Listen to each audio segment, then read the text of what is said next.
ప్రస్తుతం పాస్టర్ ప్రవీణ్ పగడాల మృతి చెందిన విషయంపై ఇప్పటికే సమగ్ర విచారణ చేయాలంటూ కూడా ఇటు క్రైస్తవ సంఘాలు నేతలందరూ కూడా డిమాండ్ చేస్తున్నారు. దీనికి సంబంధించి సోమవారం రాత్రి 11:42 ఆయన కొంతమేరు సమీపంలోని గామన్ బ్రిడ్జ్ దగ్గర 10 అడుగుల లోతులో పడిపోయారు. ఒక కార్ ఢీకొట్టడంతో 10 అడుగుల లోతులో పడిపోయారు. అయితే హెడ్ లైట్ కూడా లేకుండా ఆయన అంత దూరం ఎప్పుడు కూడా ప్రయాణించలేదు. మరి ఎందుకు ప్రయాణించారు అంటే ముందే ఎక్కడైనా దాడి జరిగిందా, దాడి జరిగిన తరువాత ఎవరైనా సరే ఇటువంటి హిట్ అండ్ రన్ కింద ప్లాన్ చేసుకున్నారనే కోణంలో కూడా ప్రస్తుతం క్రైస్తవ నేతలందరూ కూడా ఇటువంటి ప్రశ్నలన్నీ కూడా లేవనెత్తుతున్నారు.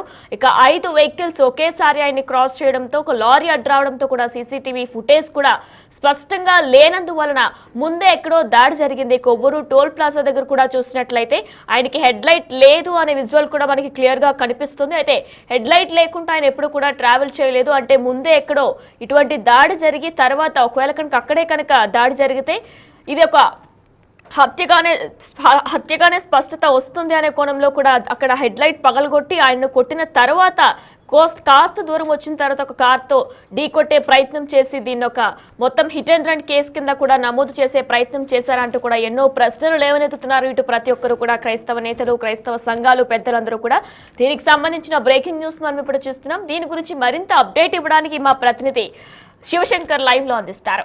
ఎస్ శివశంకర్, అయితే ఇప్పటికే అనేక డౌట్స్ కూడా వస్తున్నాయి. అయితే హెడ్ లైట్ కూడా పగిలింది, హెడ్ లైట్ లేకుండా ఆయన ఎప్పుడూ ప్రయాణించలేదంటూ కూడా ఇటు తనకు సంబంధించిన ప్రవీణ్ పగడాలకు సంబంధించిన పిఏ చెప్తున్నారు, కుటుంబ సభ్యులు కూడా చెప్పుకొస్తున్నారు. అయితే సమగ్ర విచారణ చేయాలంటూ కూడా వారంతా డిమాండ్ చేస్తున్నారు. అప్డేట్స్ ఏంటి? ఎస్ వినయన, చూసుకున్నట్లయితే ప్రవీణ్ పగడాల మృతి మిస్టరీ ఇంకా విడలేదనే చెప్పుకోవాలి. ఎందుకంటే ఏదైతే తూర్పుగోదావరి జిల్లా ఎస్పీ సీసీ కెమెరాలను ప్రజెంట్ చేస్తూ కూడా ఆయన ఏదైతే కొవ్వూరు టోల్ ప్లాజా దాటారో టోల్ ప్లాజా నుంచి ఆయన మృతి చెందిన సంఘటనా స్థలానికి సుమారు 11 నిమిషాలు. సో ఈ 11 నిమిషాలే కీలకం అంటూ కూడా ఎస్పీ ఒక ప్రకటన చేశారు. అయితే క్రైస్తవ సంఘాల నుంచి, అదేవిధంగా పాస్టర్స్ నుంచి అనేక అనుమానాలు తలెత్తుతున్నాయని చెప్పుకోవాలి. అతని షర్ట్ పైన ఒక షూ మరక ఉన్నట్టుగా కూడా, అంటే కాలుతో తన్నినట్లుగా రక్తపు మరక ఉన్నట్టు ఉంది, ఆ షూకి సంబంధించిన మరక ఉందంటూ కూడా వారు అనుమానాలు వ్యక్తం చేస్తున్నారు. అదే ఫొటోస్ ని ఈ క్రిస్టియానిటీకి సంబంధించిన గ్రూప్స్, అదే పాస్టర్స్ గ్రూప్స్ లో అనేక మంది గ్రూప్స్ లో కానీ, సోషల్ మీడియా వేదిక కానీ మొత్తం అంతా కూడా సర్క్యులేట్ అవుతున్న పరిస్థితి కనిపిస్తుంది. అలాగే చూసుకున్నట్లయితే అతను ఏదైనా యాక్సిడెంట్ అయితే బైక్ మీద ఎలా పడుతుంది, ఒకవేళ అతనికి వెనకాల నుంచి ఒకవేళ కార్ ఢీ కొట్టిందని చెప్తున్నారు. ఒకవేళ కార్ ఢీ కొడితే కనుక ఆ బైక్ నుంచి అతను పడిపోతే కాళ్ళ మీద బైక్ పడాలి, కానీ పూర్తిగా ఆయన పడిపోయిన తర్వాత ఆయన మీద బైక్ ఎలా పడుతుందంటూ కూడా నిన్న బిగ్ టీవీ వేదికగానే విజయ్ ప్రసాద్ కూడా ప్రశ్నించిన పరిస్థితి కనిపిస్తుంది. ఇలా అనేక అనుమానాలు వ్యక్తం చేస్తున్నారు. దీనిపై చాలా సందేహాలు ఉన్నాయని చెప్తున్నారు. అయితే విజయవాడ నుంచి లైట్ లేకుండా, అంటే రాజమండ్రి వరకు సుమారు 120 కిలోమీటర్లు, 120 నుంచి 130 కిలోమీటర్ల సుదూర ప్రయాణం ఉందని తెలిసినప్పుడు రాత్రి వేళ 9:30 గంటలకు అతని భార్యకి నేను విజయవాడ నుంచి రాజమండ్రి వెళ్తున్నానని చెప్పి ప్రవీణ్ చెప్పినప్పుడు ఏదైతే చూసుకున్నట్లయితే ఇంత లాంగ్ డిస్టెన్స్ లైట్ లేకుండా ఎలా ప్రయాణం చేస్తారంటూ కూడా పలు ప్రశ్నలు ఉత్పన్నమవుతున్న పరిస్థితి కనిపిస్తుంది. అంటే లైట్ ని ముందే ఎక్కడైనా డ్యామేజ్ చేశారా, అతనిపై ముందే దాడి జరిగిందా, కొవ్వూరు టోల్ ప్లాజాకు వచ్చే ముందే దాడి చేసి తర్వాత ప్రవీణ్ పగడాలను విడిచిపెట్టారా? సో అక్కడి నుంచి ఆయన లైట్ లేకుండా వచ్చిన దృశ్యాలు కొవ్వూరు సీసీ కెమెరాలో మాత్రమే, అంటే కొవ్వూరు టోల్ ప్లాజా వద్దే రికార్డ్ అయినాయి. అయితే విజయవాడ నుంచి మధ్యలో 2 టోల్ ప్లాజాలు ఉన్నాయి. ఒకటి చూసుకున్నట్లయితే మనకి ఏదైతే హనుమాన్ జంక్షన్ వద్ద ఒక టోల్ ప్లాజా ఉంది, అదేవిధంగా ఎర్నగూడెం వద్ద ఇంకొక టోల్ ప్లాజా ఉంది. సో ఈ 2 టోల్ ప్లాజాల దగ్గర కూడా హెడ్ లైట్ ఉందా లేదంటే పూర్తిగా క్షుణ్ణంగా పరిశీలించాలి. ఈ దారి మధ్యలో ఉన్న సీసీ కెమెరాలని కూడా చెక్ చేయాలి. దారి మధ్యలో ఎక్కడైనా అటాక్ చేసి ఆ తర్వాత అతను విడిచిపెట్టారా? సో ఆ రక్తంతోనే ఆయన కంటిన్యూ డ్రైవ్ చేసుకుంటూ రాజమండ్రి వచ్చిన తర్వాత ఎవరికైనా చెప్దామని చెప్పి ఆయన అలా కంటిన్యూ చేసుకుంటూ వస్తున్నప్పుడు వెనకాల నుంచి హిట్ అండ్ రన్ కింద దీన్ని క్రియేట్ చేసే ఒక ప్లాన్ చేశారా అనే పలు అనుమానాలు వ్యక్తం అవుతున్నాయి. ఈరోజు చూసుకున్నట్లయితే కేఏపాల్ కూడా దీన్ని హత్య అంటున్నారు. ఇటు రాజమండ్రిలో మాజీ ఎంపీ హర్ష కుమార్ కూడా ఇది ఖచ్చితంగా హత్య, నా దగ్గర ఆధారాలు ఉన్నాయి, డిఎస్పీకి సబ్మిట్ చేస్తామని చెప్తున్నారు. అదేవిధంగా చూసుకున్నట్లయితే రేపు రాజేష్ మహాసేన కూడా డిఎస్పీ ఇన్వెస్టిగేషన్ ఆఫీసర్ ఉన్న కొవ్వూరు డిఎస్పీని కలిసి తన దగ్గర ఉన్న కొన్ని సందేహాలని అలాగే ఆధారాలను కూడా ప్రజెంట్ చేస్తామని చెప్తున్నారు. అయితే ఏదైతే సంఘటనా స్థలం ఉందో సంఘటనా స్థలంలో ఒక కర్రకి బ్లడ్ అంటుకున్న కర్రను కూడా ముందు రోజు వీరందరూ కూడా క్రైస్తవ సంఘ నాయకులు కానీ పాస్టర్స్ కానీ అక్కడికి వెళ్ళినప్పుడు అక్కడ ఆ కర్రతో అతని మీద దాడి చేసినట్లుగా ఉంది. ఆ కర్ర అక్కడ ఎందుకు ఉంది, దానికి రక్తం మరకలు ఎందుకు అంటుకున్నాయని ప్రశ్నించారు. ఆ తర్వాత రోజు పోలీసులు ఆ ఏరియాను రిస్ట్రిక్ట్ చేశారు. ముందుగానే దీని మీద అనుమానాలు ఉన్నాయని చెప్తున్నప్పటికీ ముందు రోజు ఆ ఏరియాని ఎందుకు రిస్ట్రిక్ట్ చేయలేదు, ఇలాంటి అనేకమైన ప్రశ్నలు క్రైస్తవ సంఘ నాయకుల నుంచి అలాగే పాస్టర్స్ నుంచి కూడా పెద్ద ఎత్తున వెల్లువెత్తుతున్నాయి. ఈ నేపథ్యంలోనే ఏపీ రాష్ట్ర ప్రభుత్వం కూడా స్పందించింది. చూసుకున్నట్లయితే ముఖ్యమంత్రి చంద్రబాబు నాయుడు నేరుగా డీజీపీకి ఫోన్ చేసి డీజీపీతో మాట్లాడి దీనిపై సమగ్ర విచారణ జరపాలి. ఒకవేళ యాక్సిడెంట్ అయితే ఓకే, కానీ యాక్సిడెంట్ కాకుండా వేరే ఏదైనా కోణం ఉంటే ఖచ్చితంగా బయట పెట్టాలంటూ కూడా చెప్పిన పరిస్థితి కనిపిస్తున్నాయి. ఆ వెంటనే చూసుకున్నట్లయితే హోమ్ మినిస్టర్ అనిత దీనిపై స్పందించారు. నేరుగా తూర్పుగోదావరి జిల్లా ఎస్పీ నరసింహ కిషోర్ కి ఫోన్ చేసి అసలు దీనిపై ఏం జరిగింది ఏంటని విషయం ఆరా తీశారు. అదేవిధంగా పూర్తి స్థాయి సమగ్ర విచారణ జరపాలంటూ కూడా ఆదేశాలు ఇచ్చిన పరిస్థితి కనిపిస్తుంది. అయితే క్రైస్తవ సంఘాలు కావచ్చు, అదేవిధంగా ప్రవీణ్ ఫాలోవర్స్ కావచ్చు, పాస్టర్స్ కావచ్చు, పెద్ద ఎత్తున దీనిపై అనుమానం అనేది ఖచ్చితంగా 100% హత్య అంటూ కూడా పెద్ద ఎత్తున ఆరోపణలు చేస్తున్నారు. ఎందుకంటే నెల రోజుల క్రితం ఆయన సోషల్ మీడియా వేదికగా తనకి ప్రాణహాని ఉంది, తనను చంపేస్తానంటూ బెదిరింపు కాల్స్ వస్తున్నాయంటూ కూడా చెప్పినట్టుగా కూడా తెలుస్తుంది. అయితే అంత దూరం లాంగ్ జర్నీ చేసేటప్పుడు హెడ్లైట్ లేకుండా ఎందుకు చేస్తారు? సో దీనికి ముందున్న 2 టోల్ ప్లాజాలకి సంబంధించి విజయవాడ నుంచి అంటే విజయవాడ సిటీలోంచి వచ్చారు కాబట్టి సో విజయవాడ సిటీలో ఉన్న ఆ ట్రాఫిక్ కి సంబంధించి ఏదైతే సీసీ కెమెరాస్ ఉంటాయో అవన్నీ కూడా బయటకు తీయాలి. మొత్తం విజయవాడ నుంచి రాజమండ్రి వరకు జర్నీ అంతా బయటకు తీయకుండా కేవలం 11 నిమిషాల కీలకమని ఎస్పీ ఎలా చెప్తారంటూ కూడా ఈ క్రైస్తవ సంఘ నాయకులు కానీ లేదంటే పాస్టర్స్ కానీ ఫాలోవర్స్ కానీ ప్రశ్నిస్తున్న పరిస్థితి కనిపిస్తున్నాయి. కేవలం అక్కడి నుంచి ఇక్కడికి వచ్చే మధ్యలోనే అటాక్ జరిగింది అని మీరు ఎలా కన్ఫర్మ్ చేస్తారు?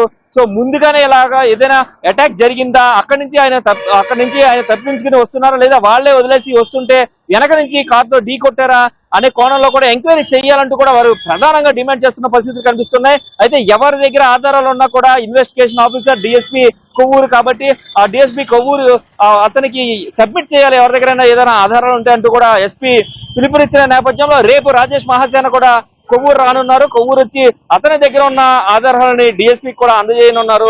ఈ నేపథ్యంలో చూసుకున్నట్లయితే పెద్ద ఎత్తున అనుమానాలు వెలువెత్తుతున్న సమయంలో ఖచ్చితంగా న్యాయం జరగాలి. పోస్ట్ మార్టం రిపోర్ట్ అయితే ఇంకా రాలేదు. పోస్ట్ మార్టం సంబంధించి ఆ పోస్ట్ మార్టంలో ఏం తేలింది, పోస్ట్ మార్టంలో రిపోర్ట్ వచ్చిన తర్వాత ఒక కార్యాచరణ ప్లాన్ చేసుకుని దీనిపై ఒకవేళ జస్టిస్ జరగకపోతే కనుక న్యాయం జరిగే వరకు కూడా క్రైస్తవ సంఘాలన్నీ పోరాడతాయంటూ కూడా ఇప్పటికే చెప్తున్న పరిస్థితి కనిపిస్తున్నాయి. నాయన right Shankar, thank you. Yes, Pagadala Praveen మృతి కేసులో ఇప్పటికే బిగ్ డౌట్ అంటూ కూడా క్రైస్తవ నేతలు, క్రైస్తవ సంఘాలన్నీ కూడా ప్రశ్నలు లేవనెత్తుతున్నాయి. ఇప్పటి వరకు కారు యాక్సిడెంట్ గానే అనుమానాలు వ్యక్తమవుతున్నాయి. కానీ తెరపైకి కొత్త డౌట్లు, కుట్ర కోణాలు కూడా ప్రవీణ్ ను రెడ్ కార్ ఢీ కొట్టి వెళ్ళినట్లుగా కూడా ఇప్పటి వరకు కూడా అనుమానం వ్యక్తం చేశారు. అయితే అంతకు ముందే ప్రవీణ్ పై దాడి జరిగిందా, మొదటి దాడి చేసిన తర్వాత మళ్ళీ బైక్ పై వెళ్ళిపోమన్నారా, ఆ తరువాత రోడ్ యాక్సిడెంట్ గా క్రియేట్ చేసే ప్రయత్నం చేశారా, పక్కా ప్లాన్ ప్రకారమే వెనక నుంచి ఢీ కొట్టారా అంటూ కూడా ఎన్నో ప్రశ్నలు లేవనెత్తుతున్నారు ఇటు క్రైస్తవ నేతలందరూ కూడా. ఇక హిట్ అండ్ రన్ గా చిత్రీకరించేలా స్కెచ్ వేసినట్లు కూడా తెలుస్తుంది. ఇక ఇవే అనుమానాలు వ్యక్తం చేస్తున్నాయి క్రైస్తవ సంఘాలన్నీ కూడా. ఇక ఈ కోణంలో దర్యాప్తు చేయాలంటూ కూడా డిమాండ్ చేస్తున్నాయి. అయితే క్రైస్తవ సంఘాలు, క్రైస్తవ నేతలు, ఆయన అభిమానులు ఏదైతే మాట్లాడారో ఇప్పుడు ఒకసారి మనం చూద్దాం. వాళ్ళు మాట్లాడిన బైట్స్ అన్ని కూడా మనం చూసే ముందు ఒకసారి మనం చూసుకున్నట్లయితే ఏదైతే ఇప్పటి వరకు కూడా కార్ యాక్సిడెంట్ గానే అనుమానాలు వ్యక్తమవుతున్నట్లు కూడా తెలుస్తుంది. కానీ అయితే 5 వెహికల్స్ ప్రస్తుతం ప్రవీణ్ పగడాల క్రాస్ చేస్తున్నప్పుడు కూడా క్రాస్ చేసే మెయిన్ గా రెడ్ కార్ ఒకటి ఆయన్ని హిట్ చేసి వెళ్ళిపోయినట్లుగా కూడా తెలుస్తుంది. అయితే ఎవరో ముందే హెడ్ లైట్ పగలగొట్టి ఆయనపై దాడి చేసి వెళ్ళిపోమని చెప్పి తరువాత ఈ హిట్ అండ్ రన్ కింద కూడా ప్లాన్ చేసినట్లు కూడా తెలుస్తుంది. ఇక దీనిపై మరింత అప్డేట్ ఇవ్వడానికి మా ప్రతినిధి సాగర్ లైవ్ లో సిద్ధంగా ఉన్నారు. ఎస్ సాగర్, అయితే ఇప్పటికే చూసుకున్నట్లయితే ఎన్నో డౌట్స్ కూడా క్రైస్తవ సంఘాలన్నీ కూడా లేవనెత్తుతున్నాయి. హిట్ అండ్ రన్ కేసుగా కావాలనే వీళ్ళు ప్లాన్ ప్రకారం చేశారు, ముందే హెడ్ లైట్ పగలగొట్టి తర్వాత ఆయనపై దాడి చేసే ప్రయత్నం కూడా చేశారంటూ కూడా ఇటు క్రైస్తవ నేతలందరూ కూడా ప్రశ్నలు లేవనెత్తుతున్నారు. డీటెయిల్స్ ఏంటి?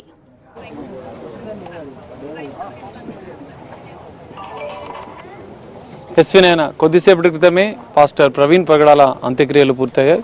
సమాధి వద్ద నుంచి కూడా కొంతమంది క్రైస్తవ సంఘాలు ఈ ఘటనకు సంబంధించి కొన్ని అనుమానాలు, సందేహాలు వ్యక్తం చేస్తున్నారు. మరొకసారి వారిని అడిగి తెలుసుకునే ప్రయత్నం చేద్దాం. సార్ చెప్పండి, ప్రవీణ్ పగడాల మృతికి అనేక అనుమానాలు, సందేహాలు, డౌట్స్ వ్యక్తం అవుతున్నాయి, మీరేం చెప్తారు? ఒక న్యాయవాదిగా నాకు ఆ కేసు పట్ల చాలా అనుమానాలు ఉన్నాయి. ఒకటి ఏంటంటే ఫస్ట్ సీన్ ఆఫ్ క్రైమ్లో పోలీస్ వాళ్ళు చేయాల్సిన పని ఒక 7 స్టెప్స్ ఉంటాయి. అందులో ప్రధానంగా 3 ఖచ్చితంగా వాళ్ళు చేయాలి. ఒకటి ఏంటంటే ఒక నేరానికి సంబంధించినటువంటి సమాచారము ఒక ఆఫీసర్కి వచ్చినప్పుడు ఆ నేరానికి సంబంధించినటువంటి స్థలం ఏదైతే పరిమితి ఉందో దాని చుట్టూ బౌండరీ వేయాలి. రెండవది ఏంటంటే ఆ నేరంలో జరిగినటువంటి సందర్భంలో ఒకవేళ డెడ్ బాడీని కనుక వీళ్ళు కనుగొంటే ఆ డెడ్ బాడీకి సంబంధించినటువంటి స్కెచ్ మ్యాపింగ్ చేయాలి. అంటే ఆ డెడ్ బాడీ తల ఎక్కడుంది, కాళ్ళు ఎక్కడుంది, చేతులు ఏ దిశలో ఉన్నాయి, ఆ డెడ్ బాడీ సరౌండింగ్లో ఇంకేమన్నా అనుమానాస్పదమైనటువంటి వ్యక్తులు ఉన్నాయా, ఉదాహరణ దువ్వెన పడ్డదా, లేకపోతే దస్తి పడ్డదా, ఎక్కడ రాడు ఉందా, కత్తి ఉందా అనేటువంటి చూడాల్సినటువంటి అవసరం ఉంటుంది. మూడోది ఏంటంటే డాక్యుమెంట్కి సంబంధించినటువంటి డాక్యుమెంట్ చేయాలంటే ఫోటోగ్రఫీ, వీడియోగ్రఫీ చేయాలి.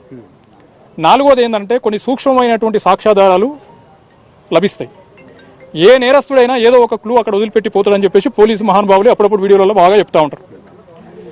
ఈ దాంట్లో ఒకవేళ విడిచిపెట్టిపోయినటువంటి వస్తువులు ఉంటాయి, ఉదాహరణ అక్కడ ఉన్నటువంటి వాళ్ళు ప్రధానంగా మీ బిగ్ టీవీ ద్వారానే తెలిసింది నాకు ఏంటంటే అక్కడ 2 కర్రలు ఉన్నాయని, లేకపోతే రాడు ఉన్నదని, ఆ చెక్కల మీద రక్తపు మరకలు ఉన్నాయని, ఇవన్నిటిని సీజ్ చేయాలి కదా. అయితే ఈ 3 పనులు సమాచారం వచ్చిన వెంటనే చేయలే.